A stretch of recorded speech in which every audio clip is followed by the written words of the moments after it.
What is going on, FA Nation? My name is Justin Fensterman, along with Howard Bender, and it's another edition of Fantasy Alarm Sports Talk. How the hell are you, Howard? Let me tell you how I'm doing here. My phone throughout the day has lost about 69% of battery because of Rick Piacenti's anniversary. Our old godfather himself, man. How are you? I'm great, man. Yeah, it was a lot of fun on Twitter with Rick, no doubt about it.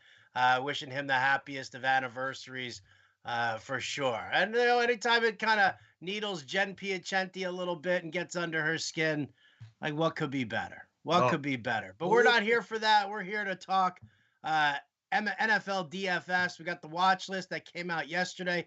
I already made some updates to it as well. So wherever you want to start, Fency, you want to go by positions, you want to talk games with the high point totals, where do you want to lead? I want to start with Tampa because of what we saw last week. I mean, we know how good this defense truly is, but everyone has an off night every so often. Even Tom Brady is allowed to have an off night. Shh, don't tell John and Pemba. But even he's allowed as well. So regarding what you saw from this Tampa defense, are you taking it seriously moving forward when looking to potentially put plays in your lineup against them? Or are you just looking at that matchup as a one-off and you're still viewing them as a very threatening defense? I mean, they're still a threatening defense. They still, they do a great job against the run.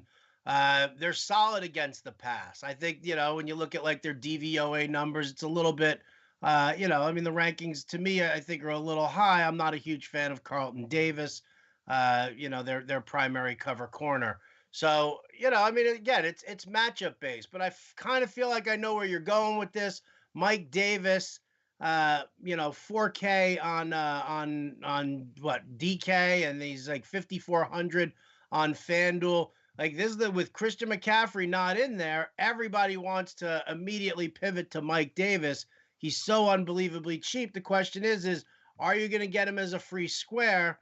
Because, this matchup really isn't the greatest. And I think, it's one of those things where you really have to take into consideration like what the ownership numbers are, and whether or not you're going to utilize him. I don't necessarily know against like the Bucs defense if he's got like that GPP upside, but if everybody's going to utilize him in cash games, well, then, you might as well take that free square, and that'll allow you to end up getting like, an Aaron Jones or somebody on the main slate.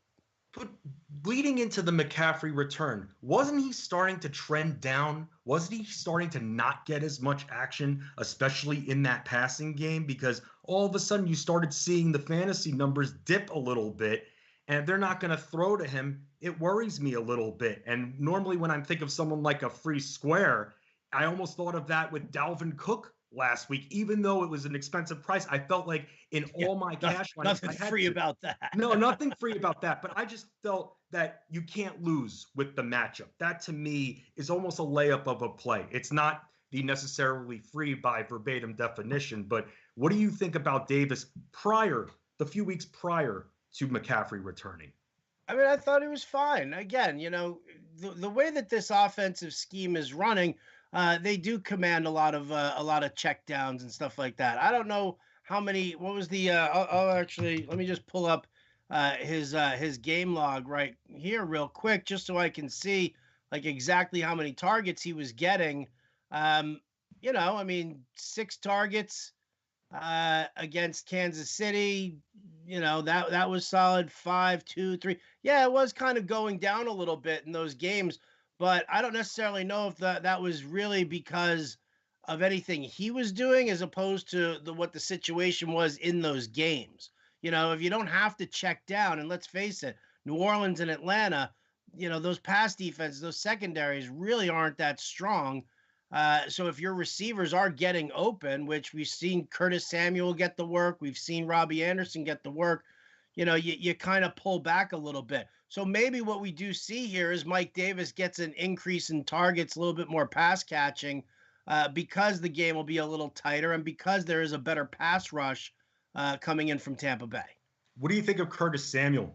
He's been exploding lately. He's been excellent. This is someone who I didn't really like, and I didn't even really think the Panthers liked him that much back in preseason. With some of the reports that I read, it almost seemed like he was the odd man out. And one of the hardest parts of this season for me was that Robbie Anderson getting the volume that he did. I did not think that. I totally missed out on Robbie Anderson with the thought process that Teddy Bridgewater was not going to hit him deep. I thought it was going to be all DJ Moore. Anderson was going to be boom or bust, kind of what we saw with Stephon Diggs. But now Anderson is still getting the volume. DJ Moore, it's been a roller coaster of a ride, mainly with the dip part of the roller coaster, which is not that fun if you're queasy. But Curtis Samuel is getting more involved with those short plays, and I have to look at him now, I feel like. You definitely do. I mean, it's something, chalk this up to had I known then what I know now. Had I realized that Robbie Anderson, his college coach, was Matt Rule at Temple, maybe I would have, kind of been a little bit more in on that as well, because what we've seen now is that Matt Rule has told Joe Brady to get Robbie Anderson more involved and not just treat him like a deep threat like they did with the New York Jets. Basically, Rule told Brady, you've got an amazing talent in here. He can go across the middle. He can make the tough catches. He can be physical if he wants to be. But the Jets weren't utilizing him in that capacity. They were just sending him deep on post patterns and letting that happen. And so that kind of, turned the tides a little bit with the way it goes. Now you look at Curtis Samuel, very elusive. He's got great speed. They use him in the jet sweeps, the bubble screens, and the reverses. So they get a little creative with him. It's really just it's taken a turn for the worse, where DJ Moore is now all of a sudden he's considered the deep threat who isn't going to see a lot of targets. There's a great article on that here at Fantasy Alarm that Andrew Cooper wrote, just to kind of dive in a little bit more to that. Now I'll stick with Samuel until the play calling dictates that I don't, continue to use Samuel. I'm not loving him in the DFS capacity, maybe for a GPP if the matchup's right, but against Tampa Bay, probably not. Maybe the week after in Detroit or Minnesota, that might make Curtis Samuel a little bit more appealing to me. But for the time being right now, I'll use him in some seasonal leagues as like a wide receiver 3 and then just kind of move on from there. Someone I saw on your watch list, Chris Godwin. And this is a situation when it comes to Tampa where I don't know what the hell to think. They've got so many weapons, man. And especially for DFS, it almost makes me totally turned off by anyone on this offense until I see some form of consistency. I can only imagine our buddy Bob Lung's head is about to explode from this situation. I mean, and why wouldn't it? I mean, it's really driving people nuts. And, this is the thing, we look at this with backfields, and we should be looking at it with wide receivers as well. Quarterbacks who like to spread the ball out a lot, it's not good for fantasy purposes when it comes to the wide receivers.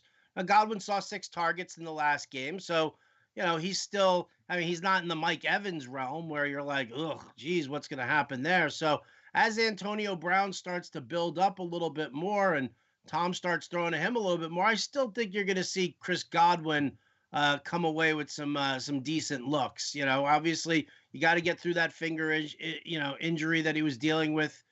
You could tell, I think there was one play during the game where it kind of got jammed up and you saw him just kind of, flexing his hand and kind of getting through that. So listen, I dig Godwin. I like this matchup against Carolina. Their secondary is not strong. Everybody runs on Carolina, and that's, what we could see. We could see a lot more Fournette, Ronald Jones in this week's matchup here. But, the short, quick timing routes that Godwin runs coming out of the slot also going to be probably a nice little bread and butter thing for Tom Brady.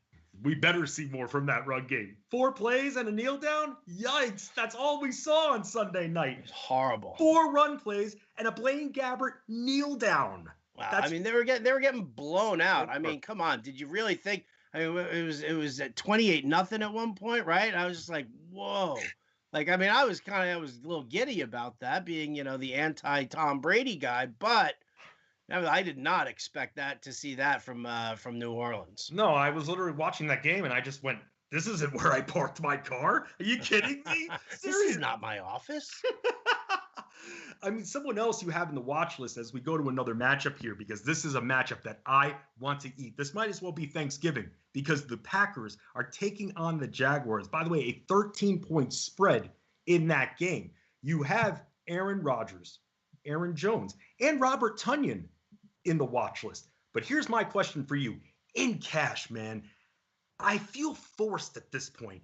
Adams, Rodgers, I need that stack for lunch, man. I just want to go with it so badly. It's helped me out so many times. I want to go back to that giving tree until it has nothing left to give, Howard Bender.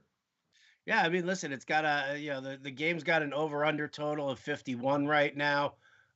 It's popular. I left Adams out just for the time being because I mean, it's like, of course you want Adams in there, right? That's, it's kind of a no-brainer situation.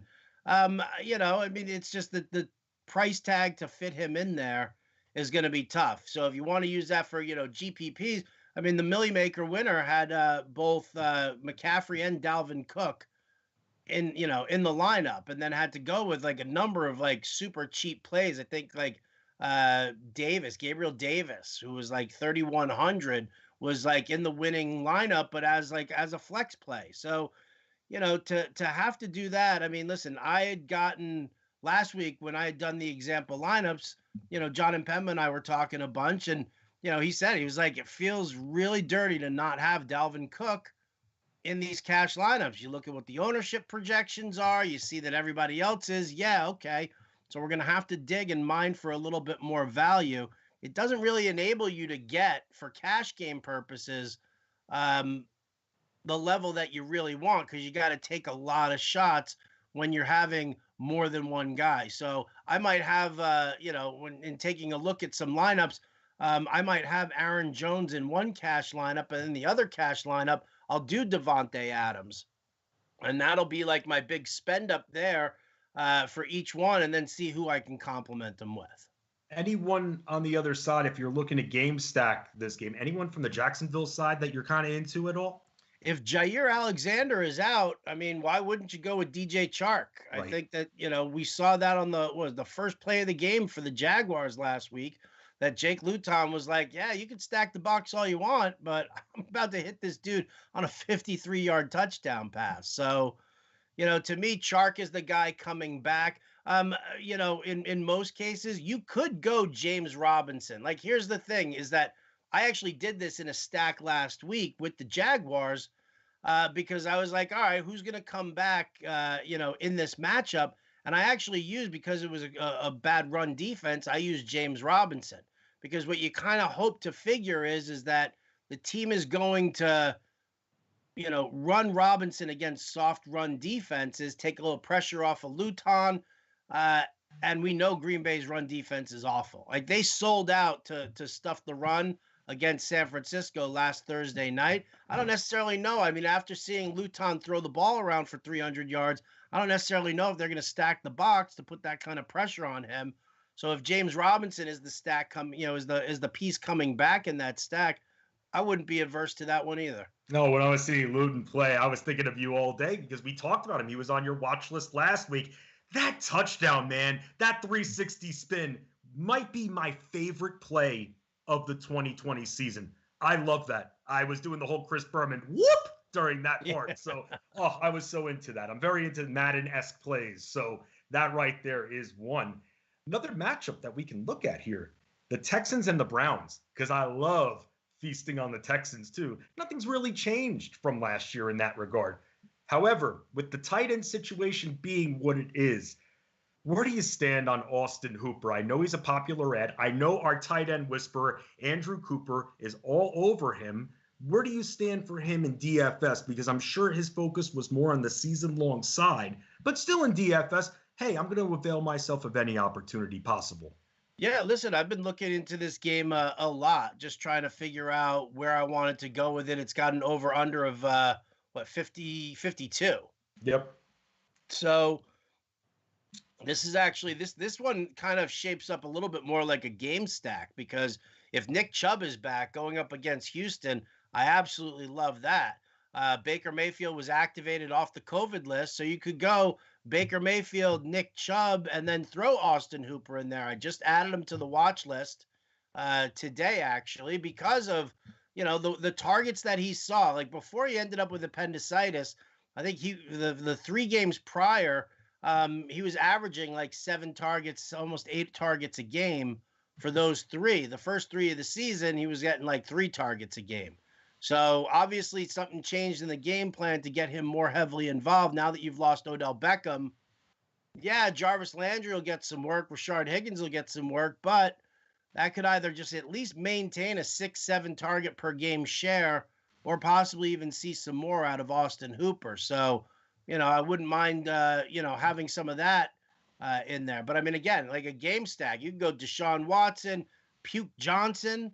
I was going to ask you about Puke Johnson. Right. Well, hey, come on. Revenge game narrative here, right? Doesn't get any better.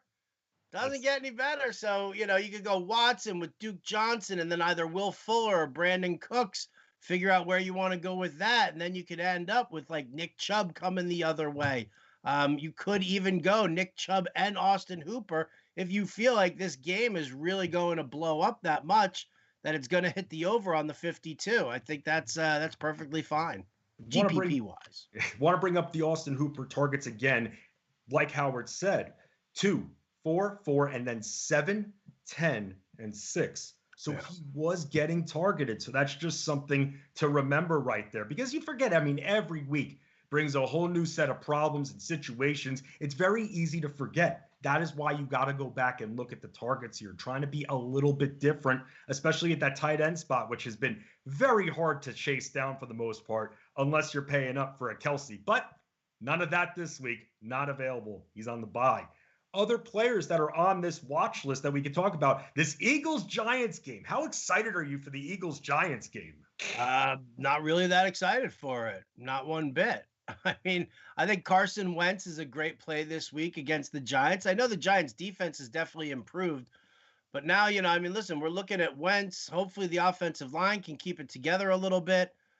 I think he's going to have Miles Sanders back this week. I'm not 100% sure on that, but right. He's got Jalen Reagor. He's got Dallas Goedert. Greg Ward is in a smash spot with his matchup if he's working out of the slot in this one.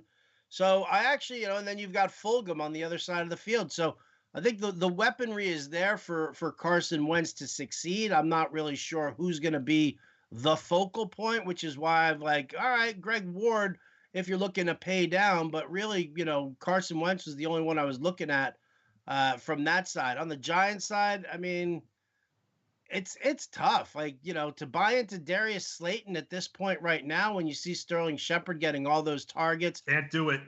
Evan Engram's an interesting one because he's still seeing the targets there. He finally got into the end zone this past week. So, I mean, again, I don't love this. I only root for this for the Giants here just to kind of help out my social agenda, if you know what I mean. I was just about to ask. That's why I asked if you were excited about the Giants-Eagles game. Oh, no. Why do I want to get myself all where that's like taking the little blue pill, Fensty, and then not getting any action. Oh, right? Oh my God, that's scary. Please don't scare me like that ever again. Right? Please Priapism. Don't. I'm just heading right over to the emergency room, right?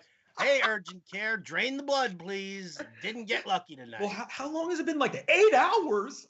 But Evan Engram in targets, you look at it, I know he's not getting into the end zone, but those targets, I mean, top 5 in targets this year in tight ends. That you can't forget. And that's why, especially in my season-long leagues where I saw he was released, I tried to capitalize there because there were a couple of weeks where he had ball that just went off his fingers that could have gotten him more points and he would have had that spotlight on him. But now he's getting targeted. I would actually say, even with Sterling Shepard, who, by the way, I think is still dealing with some issues. I think he was limited in practice. So with that, you never know. It is Wednesday. But Evan Engram is getting the targets. And while you can't trust many of the tight ends for that consistency, Engram in 2020 is becoming that guy. And more importantly than that, he's staying on the field. He is. We'll just have to kind of wait and see. I mean, what was it? Not this past week, the week before, he had 10 targets, and 5 of those targets were like uncatchable passes. So there's a lot that the Giants need to work on. That offensive line needs to either give Daniel Jones more time for protection or Jones just has to be a little bit more careful, a little more accurate with his throws. If he's just going to do like, a 2-second, hike the ball, throw the ball kind of thing, because he doesn't have time to do anything else. No, he doesn't have time at all. Which is what ruins Darius Slayton's value, because the receivers just have no time to actually like run their routes. Right. Now, and that's the deep threat that he is. And again, that's how I deal with this situation. And that's why I'm not going to be starting Slayton, even if somehow, some way, what's going on with Shepard, he ends up being out. And again, we're going to have to wait and see as news gets updated, because it's not giving that indication. I'm not touching Slayton at this point because of that reason that you just talked about. But an offense that I am going to be on a bit, and that is the Detroit Lions, going up against the Washington football team here. Now, I haven't had the grapefruits to really go after a Matthew Stafford stack. Maybe one time, and it completely failed me. However, another tight end that I'm very intrigued by, price on FanDuel at 6,200, TJ Hawkinson. That's someone that I've got a bit of trust in. How are you handling this Lions squad? And then I'm going to ask you this. What is your trust level with Marvin Jones? Well, I mean, listen, with Kenny Golladay out, Marvin Jones is going to be getting the work. I mean, the numbers haven't been phenomenal for him. He had the 2-touchdown game. He did okay this past week, right? He got into the end zone this past week again. He did. So, I'm okay with it. There's a lot to be, annoyed about when it comes to this Detroit offense. Like the ground game, I don't think Darrell Bevell or Matt Patricia can get out of their own way and figure that out. I'm so sick and tired of seeing Adrian Peterson get touches, and I'm just, it's mind numbing. So, that's frustrating in its own right. Marvin is okay. Where are you going to go with the secondary receiver, Marvin Hall, Danny Amendola? It's not great. So you do look to TJ Hawkinson. I'll tell you what, like the thing about Hawkinson for me, you're seeing the consistency from him.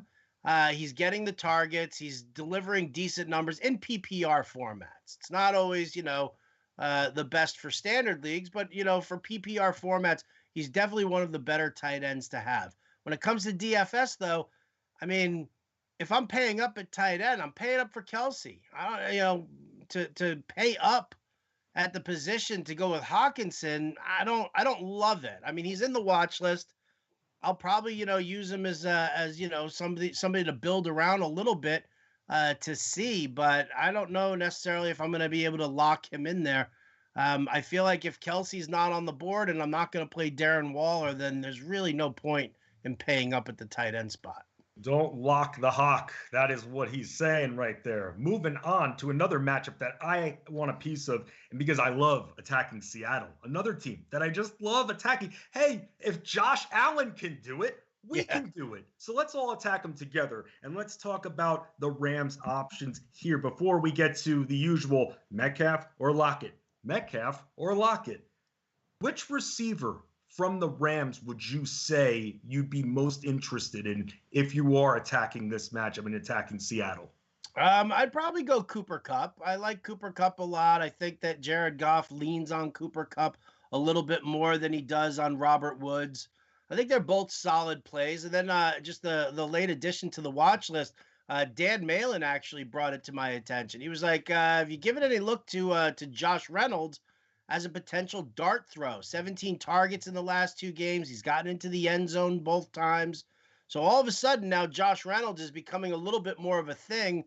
And if you're looking at a situation here where the Rams are going to throw, I mean, the over-under on this game is 55, which is, insane, almost as insane as Buffalo, Arizona being 56.5. Like I might just have to go with the under on that strictly out of principle. But, Seattle against the Rams here, I think that if Jared Goff is going to be chucking the ball all around the field, then, just depending on what your budget is and where you are for DFS purposes, I think that you can, spend up a little bit more for Cooper Kupp or Robert Woods. If you want to just have a piece of that game and you don't have enough money to spend, well, then you can turn around. You can use a guy like Josh Reynolds as a possibility, maybe even Gerald Everett at tight end. On the other side of it, I'm going to ask you the question I ask you every other week, because again, from what I was seeing from the industry, following a lot on Twitter, mean, it seemed like a lot of people thought that last week was supposed to be the Tyler Lockett explosive game. Instead, it was once again DK Metcalf. And because of the matchup with Tre'Davious White, people seemed that it should be Lockett's time. But we saw what happened with Lockett. Now, Tyler Lockett is in the watch list. So once again, I'm going to ask you, how do you decide between Lockett and Metcalf? Well, I mean, listen, it's about the process, right? DK Metcalf didn't start going off in this game until Tre'Davious White got hurt. Right. Once White got hurt, all of a sudden it was like Wilson was all over him like white on rice. I mean, it was very simple to see. And once that started to happen, once you saw Tre'Davious White starting to like limp around, you were like, oh, okay. I mean, this is it. This is over. Your Lockett shares are worthless. He had the softer matchup against Teron Johnson, but if Metcalf doesn't have a bad matchup here, then why wouldn't Russell Wilson just continue to lean on him? You got to figure Jalen Ramsey's going to be shadowing DK Metcalf this entire game. If Ramsey stays healthy, and doesn't leave the game, I think that this is more of a Tyler Lockett situation. It's about looking at the process here and what kind of risk you want to take. You could turn around and say, I want to be contrarian and say everybody's going to be on Lockett because of Jalen Ramsey being on DK Metcalf. You want to take that risk? Take that risk. That's fine. But, I mean, if I'm looking at the process for what I like and, if I'm thinking about getting exposure to this game in cash games, then I'm going to definitely tilt to Lockett with the softer matchup.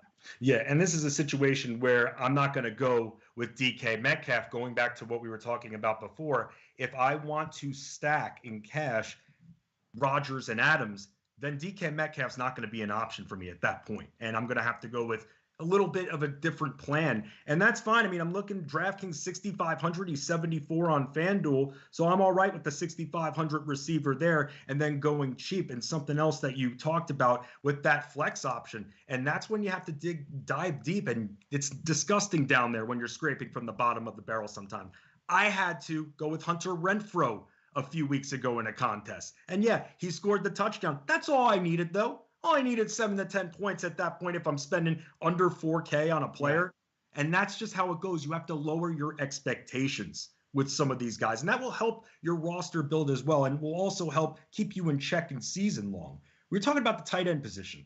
Another tight end that was in the watch list that I'm going to be relying on in a lot of my season long leagues. Eric Ebron, 4,400 on DraftKings. He's 54 on FanDuel here. What are your expectations for Ebron? And why didn't you have, at the time that I was looking, any other Steelers receiving options in that watch list? I know it updates, but when I was looking, I was a little surprised by that. Well, because Big Ben is sitting on the reserve COVID list right now. And I'll tell you what, man, I have zero confidence in Mason Rudolph to hit the wide receivers. I don't see him, being able to really get what was it last year when it was Mason Rudolph? Wasn't we were all in on James Washington, thinking that the two of them from college would just translate to the NFL? That didn't happen at all. So, if Big Ben has to miss this game, well, then I'm still okay with Ebron at tight end because that's what backup quarterbacks and young QBs do. They lean on the tight end position a little bit more. I am not going to, look at Juju or Deontay Johnson or Chase Claypool, even if we're going to have Mason Rudolph under center. I'm just not interested in that. So once Big Ben gets clearance, because, it was Vance McDonald who tested positive. Yep. Big Ben and like 4 other guys ended up on the reserve list due to contact tracing. So if they get clearance to play, much like Baker Mayfield just got clearance to play, well, then I'll take a look even deeper and figure out which wide receiver I want to pair him with. The DFS watch list has been going up on Tuesday nights, but just remember, don't look at it one time. You have to watch the watch list because that watch list changes. And this is a prelude into our DFS NFL playbook, which, by the way, you want good value. We're talking good values like Eric Ebron. Here's a better value than Eric Ebron. Our Black Friday special that we have at fantasyalarm.com. Because if you go to fantasyalarm.com/Black Friday, $97. That's a steal. All our products till 2022, That's too good of a value to pass up. And people keep asking me about it. Just go to the site, fantasyalarm.com/Black Friday, man. It's just too easy. You get access to chats. You get access to our playbooks. You get access to all of us because a family that sticks together wins together. No doubt, man. Listen, the best part about that also when you're looking at the Black Friday sale is that everything, it's full access to all 12 sports for DFS and seasonal. But it also includes the NBA cheat sheet, the NHL cheat sheet, NFL draft guide, MLB draft guide, like all draft guides and cheat sheets, everything that comes as a part of it. You get those too. So yeah, $97. Yeah, I mean, it's cheaper than I always worry when we drop the prices to being so low. I really do. I'm like, I guess I'm still eating ramen noodles tonight. Yeah, it's okay. But hey, we want more family members, more mouths to feed here. So we're all eating ramen noodles for the rest of our lives. You can catch Howard Bender on Fantasy Alarm on SiriusXM Fantasy Sports Radio tonight and all week long, 6 to 8 p.m. Eastern. You can catch yours truly with Adam Ronis on Alarm After Hours on that same channel, 1 to 3 a.m. Eastern. It's been real, Howard, as always. My Wednesday meeting is one of my favorite times of the week. The watch list is up. It's getting updated, so constantly look at it and get ready to win. We're in the double digits, baby. It's gut check time. It's playoff push time. Let's always dominate because there isn't any other option.